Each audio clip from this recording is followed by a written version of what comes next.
यद्विद्याविलासेन भूतभूतसृष्टयः तं नमामि परमात्मानं सच्चिदानन्दविग्रहम्। ननु क्षणिकत्वाभावेपि वियदादिप्रपञ्चवत् उत्पत्तिमत्वेन परमेश्वरकर्तृकतया पौरुषेयत्वसिद्धौ अपौरुषेयत्वं वेदानाम् इति तवापि सिद्धान्तः भज्येत इति चेत् अभी तक क्या विचार हुआ? शब्द यह क्षणिक नहीं है, वर्णात्मक शब्द क्षणिक नहीं, वह नित्य भी नहीं। नित्य इसलिए नहीं, ब्रह्मातिरिक्त कुछ नित्य नहीं, किंतु जैसे आकाश आदि प्रपंच सृष्टि सर्गाद्य काल में उत्पन्न होता है और प्रलय काल में विनष्ट होता है, उसी तरह सभी वर्ण सृष्टि काल में उत्पन्न होते हैं और प्रलय काल में विनष्ट होते हैं, और बीच में जब उनका अभिव्यंजक आता है तो अभिव्यक्त होते हैं, अभिव्यंजक नहीं है तो अनभिव्यक्त रहते हैं। उच्चारण यह अभिव्यंजक है, जब उच्चारण होता है तो वह सुनाई पड़ता है, उच्चारण बंद हुआ तो उसका सुनाई देना भी बंद हो जाता है, वह अनभिव्यक्त हो जाता है वर्ण। उसका बीच में अवांतर रूप से उत्पत्ति विनाश नहीं। इसका प्रमाण यह है, सोयम गकारः, वही गकार यह है। ऐसी प्रत्यभिज्ञा जो होती है, यही ऐसी कल्पना के प्रति प्रमाण है। ठीक है, इतना हुआ। इसीलिए वेद वह क्षणिक नहीं, जैसे नैयायिक कहते हैं उस तरह क्षणिक तो है नहीं। तथापि एक दोष आ जाएगा। पूर्व मीमांसक और वेदांती दोनों के मत में वेद अपौरुषेय है। अपौरुषेय इसका क्या अर्थ है? पौरुषेय नहीं। पौरुषेय उसको कहते हैं जो पुरुष के द्वारा निर्मित है, पुरुष के द्वारा बुद्धिपूर्वक निर्माण किया गया जो है ग्रंथ अथवा कोई दूसरा, उसको हम पौरुषेय कहेंगे। वेद तो अपौरुषेय है ऐसा सिद्धांत है, लेकिन सृष्टि काल में यदि परमेश्वर वेद का निर्माण करता है तो अपौरुषेयत्व कैसे हो सकता है? जैसे आकाश आदि पदार्थों की सृष्टि हुई है, सृष्टि करता है ईश्वर, तो उसी तरह वेद का भी निर्माण हुआ है सृष्टि काल में, और सृष्टिकर्ता वही परमेश्वर है। ऐसा मानने पर उस वेद को पौरुषेय कहना चाहिए। फिर आपका जो सिद्धांत है वेदानाम अपौरुषेयत्व, इस सिद्धांत का भंग तो हो ही जाएगा। यह आपत्ति। ईश्वर को पुरुष मानते हैं क्या? ईश्वर पुरुष है ही।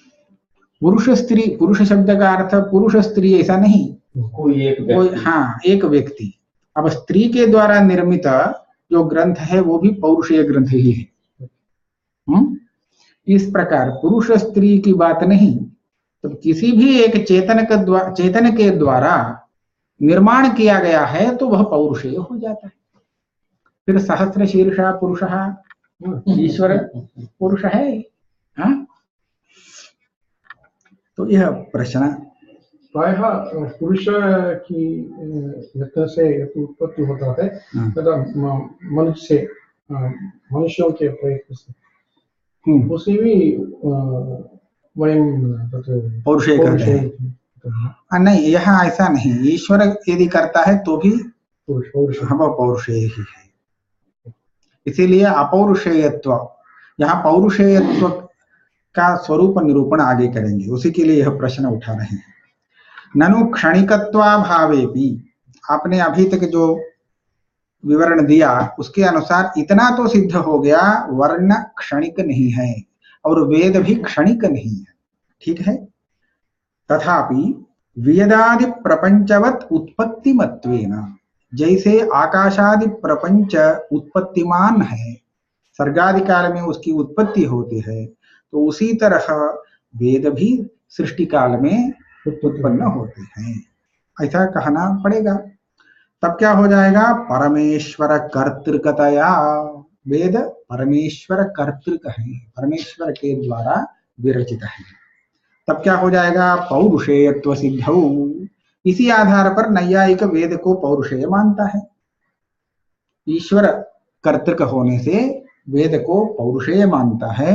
ईश्वर परम आप्त पुरुष है, इसलिए आप्तवाक्यम प्रमाणम, इस न्याय से वेद प्रमाण हो जाता है। आप्तवाक्यम प्रमाणम, इस तरह नैयायिक मत में वेद प्रामाण्य सिद्ध होता है।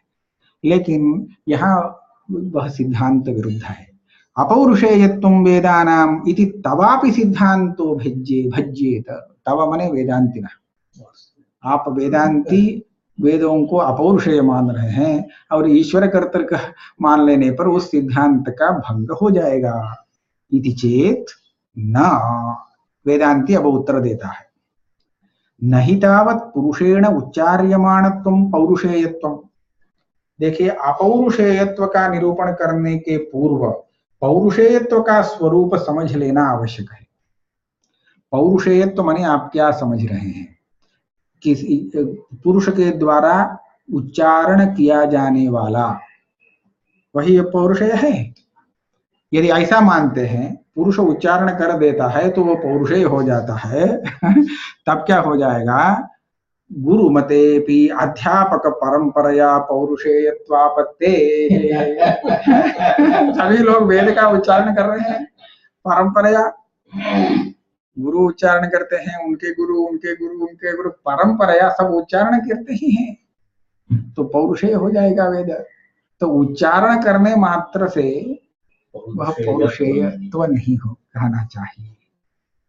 तो ऐसा कहेंगे, नापि पुरुषाधीनोत्पत्तिकत्व। देखिए, पुरुषाधीन उत्पत्तिकत्व यह पहले की अपेक्षा थोड़ा विलक्षण है। पूर्व में स्थित वेद का उच्चारण होता है, लेकिन अभी ऐसा नहीं। पुरुषाधीन उत्पत्तिकत्व में पूर्व में स्थित वेद का उच्चारण नहीं करता है, उच्चारण तो करता है किंतु नवीन वेद का निर्माण करके तब उच्चारण करता है, तो उसको हम पुरुषाधीन उत्पत्तिकत्व कहेंगे। हाँ, यह पौरुषेयत्व हो सकता है ना। तो इसमें भी दोष देंगे। पुरुषाधीन उत्पत्तिकत्व का अर्थ बने यह होगा जिसकी उत्पत्ति पुरुष के अधीन हो, वह है पुरुषाधीन उत्पत्तिक। अब वेदों की सृष्टि पुरुष के अधीन है, पुरुष के द्वारा हुई है, तो इसीलिए वेद पुरुषाधीन उत्पत्तिक है, अतः पौरुषेयत्व आ जाएगा। यह आपादन करने का तात्पर्य है। तो इसका खंडन करते हैं, नापि पुरुषाधीनोत्पत्तिकत्वं पौरुषेयत्वं, पौरुषेयत्वं उसमें लगाना, लिखने की आवश्यकता नहीं।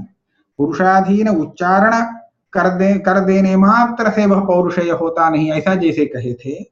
पुरुषाधीन उत्पत्तिमान होने के कारण भी उसको पौरुषेयत्व नहीं आ सकता, इसको हम पौरुषेयत्व नहीं कह सकते हैं। क्यों? नैयायिकाभिमत पौरुषेयत्वानुमाने अस्मदादिना सिद्ध साधनापत्ते, ऐसा है। ऐसा पौरुषेयत्व नैयायिक भी मान नहीं सकता। जो नैयायिक वर्णों को अनित्य क्षणिक मान रहा है, वह भी पुरुषाधीन उत्पत्तिकत्व रूप पौरुषेयत्व नहीं मान रहा है। कैसे? देखिए, जानबूझ करके पौरुषेयत्व का साधन करता है नैयायिक। उसका अनुमान है वेदः पौरुषेयः वाक्यत्वात् भारतादिवत्। भारत कोई भी वाक्यात्मक ग्रंथ है तो किसी पुरुष के द्वारा रचित होना आवश्यक है। जैसे भारत, रामायण इत्यादि ग्रंथ हैं। अब कौन करता है, उसका कर्ता वो नहीं जानने पर भी हम अनुमान से कोई न कोई करता है, इतना तो अनुमान से पता लगा सकते हैं। तो इसलिए आप क्या कहेंगे, वेदः पौरुषेयः वाक्यत्वात् भारतादिवत्। यहां पर ये अनुमान किसके प्रति करेगा? वह अपौरुषेयत्ववादी जो मीमांसक है अथवा वेदांती, उसके प्रति नैयायिक का यह अनुमान प्रयोग है। यहां पर क्या हो जाएगा, यहां साध्य निर्देश हुआ है पौरुषेय, यहां जो पौरुषेयत्व सिद्ध कर रहा है वह यदि पुरुषाधीन उत्पत्तिकत्व इतना ही विवक्षित होता उसका स्वरूप, तो क्या हो जाएगा? सिद्ध साधन दोष होगा। क्योंकि वर्ण जब क्षणिक हैं तो वर्ण उनके उसके मत में, और वो तो उच्चारण करते समय उत्पन्न होते हैं, तो वेदों का उच्चारण जो जो पुरुष करता है तो वहां उस वेद की उत्पत्ति उस पुरुष के मुख से पुरुष अधीन है, उच्चारण के अधीन है। तो हम यदि वेद का उच्चारण करते हैं तो यह जो आनुपूर्वी है, वर्णों की आनुपूर्वी, वह आनुपूर्वी मेरे अधीन है, मेरे प्रयत्न से वह निष्पन्न उत्पन्न होता है। तो ऐसी स्थिति में पुरुषाधीनोत्पत्तिकत्व इतना ही पौरुषेयत्व शब्द से यदि वह साधन करेगा तो सिद्ध साधन हो जाएगा। क्योंकि सभी जो जो वेद का उच्चारण करता है उसके अनुसार सब ऐसा ही है। तो इसलिए मात्र पुरुषाधीन उत्पत्तिकत्व यह पौरुषेयत्व का स्वरूप नहीं हो सकता। नैयायिक इतना मूर्ख तो नहीं, पौरुषेयत्व का जब साधन कर रहा है तो पुरुषाधीनोत्पत्तिकत्व इतना ही यदि वह पौरुषेयत्व साध्य होता तो ऐसा साध्य उसको नहीं करना चाहिए था। ये तो सिद्ध है, इसलिए दूसरा ही पौरुषेयत्व कुछ यहाँ निर्वचन करने योग्य है। नापि पुरुषाधीन उत्पत्तिकत्वं नैयायिकाभिमत पौरुषेयत्वानुमाने अस्मदादिना सिद्ध साधनापत्ते। सिद्ध साधनम यह एक दोष है। अनुमान परार्थानुमान में आप उसके प्रति कुछ साधन करना चाह रहे हैं, सिद्ध करना चाह रहे हैं, तो ऐसे विषय को उसके प्रति सिद्ध करना हो चाहिए जो पहले से उसके लिए सिद्ध न हो। पहले से सिद्ध है तो उसको साधन करने की क्या आवश्यकता है? सिद्ध करने की कोई आवश्यकता नहीं है। इसलिए सिद्ध साधन दोष परिहरणीय दोष है, ये सिद्ध साधन हटाना चाहिए। तो अतः ऐसा निर्वचन करेंगे। किंतु सजातीय उच्चारण अनपेक्ष उच्चारण विषयत्वं पौरुषेयत्वं तद्भिन्नत्वं अपौरुषेयत्वं। देखिए इसका स्वरूप बताते हैं। सजातीय उच्चारण अनपेक्ष उच्चारण विषयत्वं, यहां देखिए अनपेक्ष आया ना, तो हम इसका स्पष्टीकरण करने के पूर्व सजातीयोच्चारण सापेक्ष उच्चारण विषयत्व का यदि उदाहरण देते हैं तब आपको अनपेक्ष उच्चारण विषयत्व यह समझ में आ सकता है। देखिए, वागर्थाविव संपृक्तौ वागर्थः प्रतिपत्तये जगतः पितरौ वंदे पार्वती परमेश्वरौ। मैंने जो श्लोक सुनाया, आपने सुना, यह श्लोक किसके द्वारा रचित है? नहीं, मेरे द्वारा रचित है। तो कालिदास के मुख से आप नहीं सुन रहे हैं। अभी जो यह अनुपूर्व आपने जिस श्लोक व्यक्ति को सुना, आपके श्रोत्र पथ में जो सुनने में आया वह श्लोक तो मेरे द्वारा रचित है कि नहीं? आप मानेंगे? ये मेरा है, मेरा श्लोक है? नहीं मान सकते, कालिदास का है। क्यों ऐसा? क्योंकि इस उच्चारण के पीछे मेरे दिमाग में कालिदास का वह श्लोक है।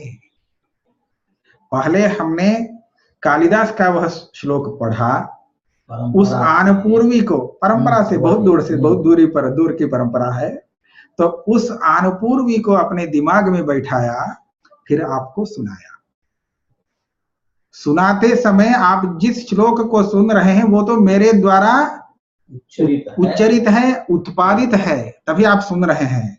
किंतु यह जो श्लोक की आनुपूर्वी, वर्णों की आनुपूर्वी या उच्चारण, इसके पीछे कारण है कालिदास की अनुपूर्वी, है ना। तो हम यहां देखिए क्या देखते हैं, सजातीय आनुपूर्वी का जो उच्चारण है उसकी अपेक्षा करके तब ये उच्चारण कर रहे हैं। यह सजातीय उच्चारण सापेक्ष उच्चारण विषय है यह श्लोक। समझ में आ गया। देखिए अब यहां थोड़ा आगे चलिए। कालिदास ने जब इस श्लोक का उच्चारण किया होगा तो क्या कालिदास मेरे ही समान किसी दूसरे के उच्चारण की अपेक्षा करके उस श्लोक का उच्चारण किया था? नहीं। तो कालिदास का जो श्लोकानुपूर्वी उच्चारण है वह सजातीय उच्चारण सापेक्ष नहीं। कालिदास के उच्चारण के बाद जब हमारा उच्चारण बनता है तो उस समय सजातीय पूर्वोच्चारण सापेक्ष है वह, ठीक है। तो ऐसी स्थिति में जब सजातीय उच्चारण सापेक्ष उच्चारण होता है तो उच्चारित विषय मेरे मत कर्तृक नहीं बनता है। जो उच्चारण करता है दूसरे के श्लोक का यह उच्चारण करता है, यह तो उस श्लोक का कर्ता नहीं, ऐसा ही कहेंगे। तो कब उस श्लोक का यह कर्ता बनेगा? जब उस पूर्व उच्चारण की अपेक्षा के बिना यह स्वयं उच्चारण करेगा, उस आनुपूर्वी की रचना करता है, तभी जाकर के वह श्लोक तत्कर्तृक होगा, तत्कर्तृक श्लोक। ये तो मानने योग्य है ना। देखिए दैववशात कालिदास की जो आनुपूर्वी है वाक्य में, वही आनुपूर्वी वाला वाक्य मेरे मुख से भी निकल सकता है। अब नाटक आदि में कई वाक्य आते हैं, तो एक वाक्य हमने जो लिखा ये कालिदास के शाकुंतल नाटक में भी हो सकता है। तो उच्चारण माने वाक्य, ऐसा वाक्य वहां भी आ सकता है। तो वहां पर आप यह नहीं कर सकते यह इस वाक्य को तो कालिदास ने प्रयोग कर दिया है, ये आपका नहीं है, ऐसा नहीं आप कह सकते। क्यों? इस वाक्य के प्रयोग के पीछे उसकी अपेक्षा मेरे लिए नहीं है। तो जहां कालिदास के उच्चारण की अपेक्षा के साथ मेरा उच्चारण रहता है तो वहां पर मतकर्तृकत्व नहीं, वो कालिदास का तत्कर्तृक ही है। और उसकी अपेक्षा के बिना तत्समान आनुपूर्विक वाक्य होने पर भी वह मतकर्तृक ही ग्रंथ है, ठीक है। तो इतना ही फर्क पड़ता है, स्वसजातीय उच्चारण सापेक्ष उच्चारण है अथवा निरपेक्ष उच्चारण है। यदि सापेक्ष है तो मतकर्तृक नहीं, और निरपेक्ष है तब मतकर्तृक बन जाता है। यही जाति लक्षण है। क्यों? सजातीय उच्चारण, इस तरह का उच्चारण, अग्निमीळे पुरोहितम हमने उच्चारण किया, तो हमने ये जो उच्चारण किया ये अभी अभी नया नया उच्चारण नहीं, इसके पूर्व में अग्निमीळे पुरोहितम ऐसा हमने सुना है। तो उसी के आधार पर उस सजातीय अनुपूर्वी को हमने बनाया। सजाती माने समान, हाँ, समान अनुपूर्वी। तो समान अनुपूर्वी का उच्चारण सापेक्ष है। अब हमारे गुरु उच्चारण करते हैं तो वो भी नया नया उच्चारण नहीं करते हैं, उनके गुरु भी ऐसा ही किए थे। तो इस तरह पूर्व परंपरा में देखें तो कोई भी ऐसा व्यक्ति नहीं है जो प्रथम किसी दूसरे की उच्चारण की अपेक्षा न रखते हुए उस अनुपूर्वी का उच्चारण किया हो, ऐसा कोई भी नहीं है ना। तो इस तरह वो पौरुषेय नहीं बन सकता है, अपौरुषेय ही है वेद। तो सजातीय उच्चारण माने समान आनुपूर्विक जो पूर्व उच्चारण, उस उच्चारण की अपेक्षा के बिना जो अभी का उच्चारण है, यही ऐसा उच्चारण जिस ग्रंथ का हो तो वह पौरुषेय होगा। और सजातीय उच्चारण की अपेक्षा के साथ अभी का उच्चारण का विषय है तो वह पौरुषेय नहीं हो सकता। यह पौरुषेयत्व का परिष्कार है। किंतु तो ये द्वितीय दोष हो जाएगा। हाँ, कैसे? अपौरुषेयत्व? हाँ, नहीं, अपौरुषेयत्व से क्या लाभ होगा ये बताएंगे। अच्छा। किंतु सजातीयोच्चारणानपेक्ष निरपेक्ष उच्चारण विषयत्वम पौरुषेयत्वम, पौरुषेयत्व के लिए यह होना चाहिए। तथा च, अब यह प्रश्न है, परमेश्वर सृष्टि काल में जब वेद का निर्माण करता है तो उस समय सजातीय आनुपूर्वी की अपेक्षा वह रखता है अथवा नहीं? तो हम ऐसा कहेंगे, परमेश्वर की यह सृष्टि प्रथम सृष्टि तो नहीं है। हाँ, यथा पूर्व कल्पयत, तो इसके पूर्व सृष्टि भी वेद रहित सृष्टि तो है नहीं। तो परमेश्वर सर्वज्ञ होने से गत कल्प में जो वेद की अनुपूर्वी थी उसको वह जानता है, भूल तो नहीं गया है, सर्वज्ञ है। तो उसी अनुपूर्वी के वेद को इस सर्ग में वह पुनः निर्माण करता है। तो पूर्व कल्पीय अनुपूर्वी का उच्चारण जो है तत्सापेक्ष अनुपूर्वी वाला ही यह बनता है। तो निरपेक्ष तो पौरुषेय नहीं, क्योंकि सापेक्ष है, अपौरुषेय बन जाता है।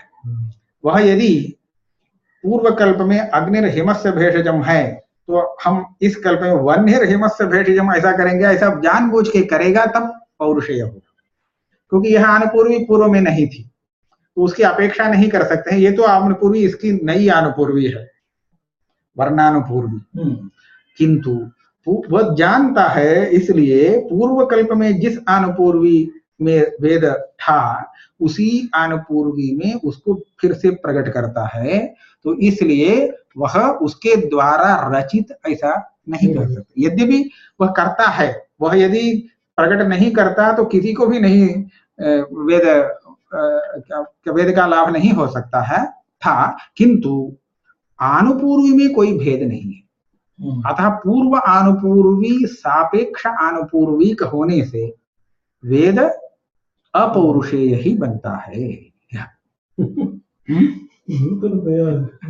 देखिए, तथा च सर्गाद्य काले परमेश्वरः पूर्व सर्ग सिद्ध वेदानुपूर्वी समान आनुपूर्वीकं वेदं विरचितवान् न तु तद विजातीयं वेदम, क्योंकि विजातीय करने से क्या लाभ? कोई लाभ नहीं। अर्थबोध के लिए ये जो जानता है उसी वेद को पुनः प्रकट कर सकता है। इति न सजातीयोच्चारणानपेक्षोच्चारण विषयत्वं पौरुषेयत्वम्। अतः वेद में सजातीयोच्चारण अनपेक्ष उच्चारण विषयत्व रूप जो पौरुषेयत्व पहले कहे थे वह आता नहीं। इसीलिए नैयायिकों का जो अनुमान है वो भी इस तरह का जो पौरुषेयत्व है उसी को मन में रख करके साधन कर रहे हैं। केवल पुरुष के द्वारा उच्चारित होना, पुरुषाधीन उत्पत्तिकत्व पौरुषेयत्व को लेकर के उनका अनुमान नहीं है। इस तरह का जो पौरुषेयत्व है स्वसजातीयोच्चारण निरपेक्षोच्चारण विषयत्व रूप पौरुषेयत्व, वही उनको भी सम्मत है। पौरुषेयत्ववादियों को भी हम उसका निराकरण कर देते हैं, क्योंकि भगवान जब सृष्टि करता है तब पूर्व कल्पीय अनुपूर्वी को देख करके वो तो जानता है, उसी अनुपूर्वी में वेद को उत्पन्न करता है जान करके। उन लोगों को तर्क लेकर उनको राजी किया। अच्छा, यह अपौरुषेयत्व से लाभ क्या है वेद का, ये प्रश्न है। तो इसका लाभ क्या मिलता है हम थोड़ा विवरण करेंगे। ये यहाँ ग्रंथ में अभी यहाँ पर नहीं है। देखिए, इस शब्द प्रमाण में दोष क्या होता है यह आप जानते हैं क्या? शब्द देखिए, चक्षुरादि जो प्रमाण है ये कब भ्रांति को उत्पन्न करते हैं? जब दुष्ट हो जाते हैं। अब आंख है देखने के लिए वह प्रमाण है, लेकिन यह दुष्ट है तो विपरीत विपरीत भ्रम को उत्पन्न करता है। तो इसी तरह जो जो प्रमा उत्पन्न करने के साधन हैं वो यदि दुष्ट होते हैं तो भ्रम को उत्पन्न कर देते हैं। ठीक है, हाँ, ये सभी प्रमाणों के लिए है। यदि दोषयुक्त हो जाते हैं तो प्रमा के स्थान में वो भ्रम को उत्पन्न कर देते हैं। अप्रमा को नहीं, अप्रमा वही है, समझिए, अप्रमा और भ्रम दोनों एक ही है। फिर शब्द प्रमाण जो है इसमें क्या दोष हो सकते हैं? देखिए, शब्द आनुपूर्वी को गलत ढंग से प्रस्तुत करना। रामः ग्रामं गच्छति यह विवक्षित है, किंतु ग्रामः रामं गच्छति कह दिया तो गड़बड़ हो जाएगा। ये तो शब्द दोष हैं। इन शब्द दोषों का तो व्याकरण से समाधान हो जाता है, वो इन दोषों को हटा देता है व्याकरण का ज्ञान। ठीक है। फिर शुद्ध वाक्य है, फिर भी वह वाक्य भ्रम को उत्पन्न करता है, ऐसा भी हो सकता है। कब? जब उस वाक्य का उच्चारण करने वाला वक्ता पुरुष भ्रांत है, वही स्वयं भ्रांत है, तो उसका वाक्य भी ऐसा ही होगा। और कर्ण अपटु, उसका इंद्रिय ठीक से उसको नहीं दिखा रहा है, तो ये भी हो सकता है। अथवा वंचना करने की इच्छा, विप्रलिप्सा, वो ठीक समझता है लेकिन दूसरे को वंचना के लिए ऐसा बोलता है, झूठ बोलता है, ऐसा भी हो सकता है। तो इस तरह के जो दोष हैं, इनके कारण भी वह वाक्य अप्रमाण बन जाता है। तो ये सब कारण अब शब्दनिष्ठ कारण नहीं, ये सब वक्तृनिष्ठ है। उस शब्द के वक्ता जो है उसमें ये सब दोष होने से उसका वाक्य अप्रमाण हो जाता है। ये सब ईश्वर में नहीं होता।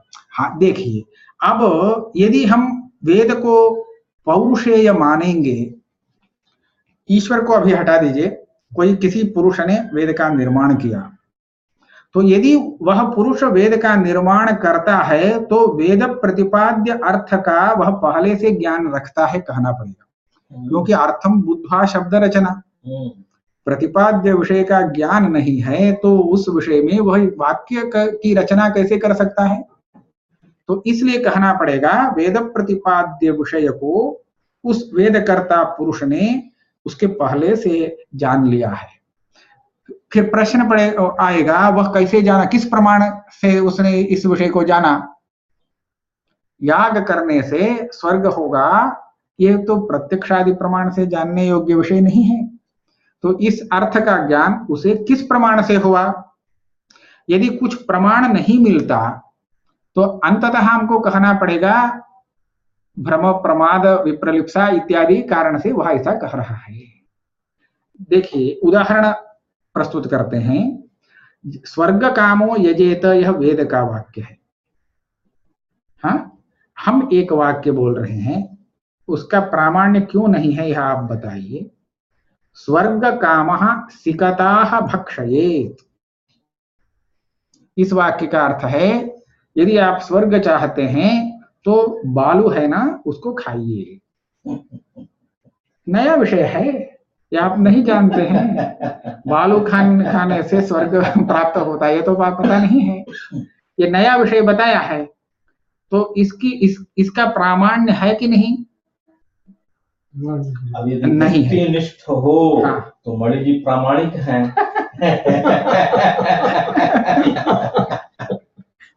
आपको विचार करना पड़ेगा यह वाक्य क्यों प्रमाण नहीं है। तो आप पूछेंगे आपने कैसे इसको जान लिया, कहाँ से जाना? किसने कहा? आप तो नहीं खाए हैं तो अनुभव नहीं है। सिकता भक्षण करने से स्वर्ग प्राप्त होता है ऐसा तो नहीं है। तो अंततः ऐसा अन्वेषण करने पर आपको यह पता चलेगा ये वंचन करने के लिए, ऐसा उपहास के लिए कहा है, तो यह प्रमाण नहीं है। तो इस प्रमाण से जब उसको जानना पड़ेगा तो दूसरा प्रमाण वेद प्रतिपाद्य अर्थ का नहीं मिलता।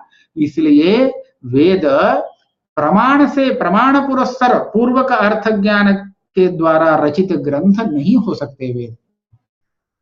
वेद प्रतिपाद्य विषय ही ऐसे हैं जो प्रत्यक्षेण अनुमित्या वा यस्तु उपायो न बुध्यते येनम विदन्ति वेदेन।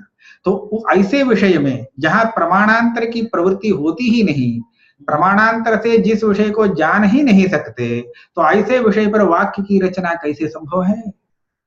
इसलिए आपको कहना पड़ेगा यह वेद पुरुष निर्मित नहीं है। यदि पुरुष निर्मित होता निश्चय अप्रमाण ही हो सकता, क्योंकि उस पुरुष के लिए ज्ञान का स्रोत नहीं है, इस विषय को जानने का कोई कारण नहीं है।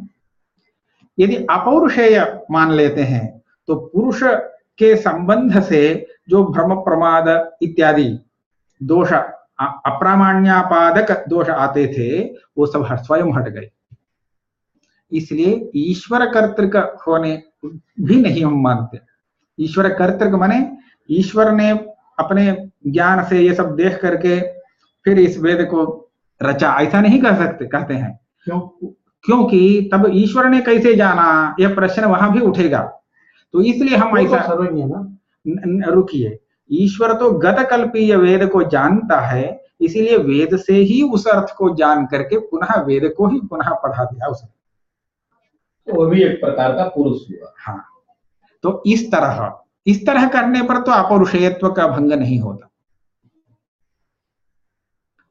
ईश्वर भी अपनी इच्छा के अनुसार वो वेद की रचना नहीं करता, ठीक है। माने इस अर्थ को प्रतिपादन करने के लिए इस अनुपूर्वी वाला वाक्य होना चाहिए, ऐसा वो स्वयं नहीं करता।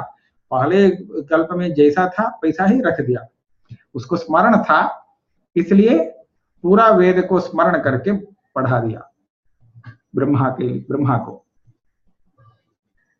ठीक है। तो इस तरह ईश्वर भी प्रमाणांतरेण अर्थम उपलभ्य वेदम विरचयति, यह कल्पना हमारे यहाँ नहीं है। वो स्वतः उत्पन्न हुआ माने ईश्वर ने उसको पूर्व गत कल्प में जो था उसको स्मरण करके ही स्मृत्वा उपदिशति, स्मृत्वा उत्पन्न किया, स्मरण करके। अनवस्था दोष कब तक रहेगा तब? अब अनवस्था तो अनादि है प्रपंच, इसलिए अनवस्था कोई दोष नहीं है, अनवस्था है ही, क्योंकि प्रथम सृष्टि ऐसा कोई सृष्टि नहीं है, इसलिए यह अनादि ही है। हाँ, तो इस तरह मानते हैं अपौरुषेयत्व का यह लाभ। फिर नैयायिक अपौरुषेयत्व मान नहीं सकते, क्योंकि हमारे प्रामाण्य, स्वतः प्रामाण्य, परतः प्रामाण्य इत्यादि विचार करते हैं। तो नैयायिक मत में स्वतः प्रामाण्य किसी प्रमाण का है नहीं, सब परतः प्रमाण ही है, सभी प्रमाण। तो इसलिए उस प्रमाण को प्रमाण के रूप में विश्वास तभी हम कर सकेंगे जब दूसरे पर हम विश्वास करें। इसलिए ईश्वर पर विश्वास होने से ही ईश्वर विरचित वेद पर विश्वास हो सकता है। ये तो स्वतः प्रमाण है, ये परतः प्रमाण है, क्योंकि ईश्वर पर मेरा विश्वास है इसलिए उसका वाक्य प्रमाण है, तो यह परतः प्रमाण है। तो हमारे यहाँ परतः प्रमाण में मीमांसा और वेदांत में प्रमाणों का स्वतः प्रामाण्य स्वीकार्य है। यहाँ हम देखते हैं, यहाँ पुस्तक दिख रहा है, हम इसको प्रमाण मानेंगे, हम ऐसा नहीं विचार करेंगे ये कैसे प्रमाण होगा। दूसरा एक संवाद के आपसे पूछने की आवश्यकता मुझे नहीं है, यह पुस्तक है। लेकिन नैयायिक को इतना पर्याप्त नहीं है, वो एक बार खोल के देखेगा पढ़ने लायक है, हाँ तब जाकर हाँ यह पुस्तक है। स्वतः प्रामाण्यवादी केवल मीमांसक और वेदांती, शेष सब पर। हाँ, जो दिखता है ये जब तक उसका बाधक ज्ञान उत्पन्न नहीं होता तब तक उसको प्रमाण ही मानेगा। वह प्रमाण मानने के लिए किसी हेतु की अपेक्षा नहीं, अप्रमाण कहने के लिए हेतु की अपेक्षा है। जो दिख रहा है यह प्रमाण है, ऐसा कहने के लिए कोई प्रमाण दिखाने की आवश्यकता नहीं, अप्रमाण है कहने के लिए ही प्रमाण दिखाने की आवश्यकता है, ठीक है। यह है स्वतः प्रामाण्य का सार। तो इस तरह स्वतः प्रामाण्य मत में वेद अपौरुषेय होने से स्वतः प्रमाण है, इसलिए वो क्यों प्रमाण है ऐसा समस्या ही नहीं। हाँ, ऐसा भारत आदि विषय में नहीं कर, महाभारत भी स्वतः प्रमाण हो, अपौरुषेय क्यों नहीं मानते, क्योंकि उसका कर्ता कौन है वो उसी में है। भारतादीनां तु सजातीयोच्चारणम अनपेक्षैव उच्चारणम इति तेषां पौरुषेयत्वं भारत रामायण। इसमें प्रथम उच्चारण निरपेक्ष उच्चारण है, आज का उच्चारण सापेक्ष उच्चारण हो सकता है, लेकिन प्रप्रथम वाल्मीकि और वेदव्यास का जो उच्चारण वो तो निरपेक्ष, उसके पूर्व की अनुपूर्वी के बिना ही उच्चारण किया है, निरपेक्ष उच्चारण है, अतः वे ग्रंथ पौरुषेय हैं। एवं पौरुषेय अपौरुषेय भेदेन आगमः द्विविधो निरूपितः। आगम माने शब्द प्रमाण, तो शब्द प्रमाण पौरुषेय अपौरुषेय इस दोनों प्रमाण हैं। इस प्रकार दो विभाग करके शब्द प्रमाण का निरूपण किया गया। ये शब्द परिच्छेद समाप्त हुआ। यद विद्या विलासेन भूतभूतम् परमात्मा